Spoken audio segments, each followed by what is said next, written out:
ফেসবুকে পোস্ট দেখলেন আর শেয়ার দিলেন, কেউ বলল অমুক খারাপ আর বিশ্বাস করলেন। কোরআন বলছে থামো, যে বিষয়ে তোমার জ্ঞান নেই তার অনুসরণ করো না, এসবের অডিট হবে।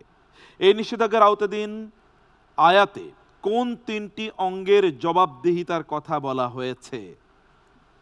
আসুন অপশনগুলো দেখি। ক কান, চোখ এবং অন্তর। খ হাত, পা ও মুখ। গ মস্তিষ্ক, জিহ্বা ও হাত। ঘ ধন সম্পদ ও সন্তান। আল্লাহ সুবহানাহু ওয়া তাআলার উপর ভরসা করে আমি অপশন হিসেবে বেছে নিচ্ছি অপশন ক। Stella featuring next level. Well done, side by side, free. কান, চোখ এবং অন্তর। আমরা লক করে দিচ্ছি অপশন ক।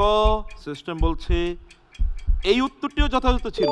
আলহামদুলিল্লাহ। আলহামদুলিল্লাহ, মোবারক মোবারক। আমরা সেকেন্ড সেগমেন্টে খুব সুন্দরভাবে পার করলাম। এবার আমরা যাচ্ছি থার্ড সেগমেন্টে।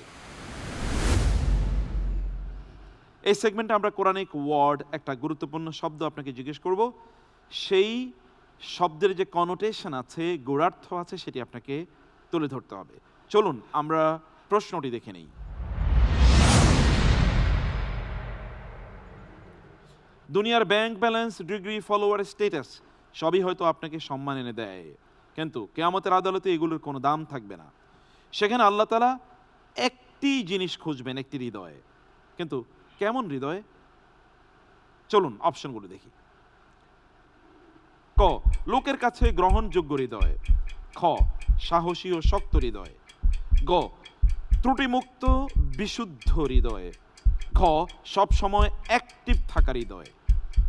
আমি আল্লাহ সুবহানাহু ওয়া তাআলার উপর ভরসা করে এই প্রশ্নের উত্তর হিসেবে বেছে নিচ্ছি অপশন গ, ত্রুটিমুক্ত বিশুদ্ধ হৃদয়। Right answer, right answer, right answer, মাশাআল্লাহ।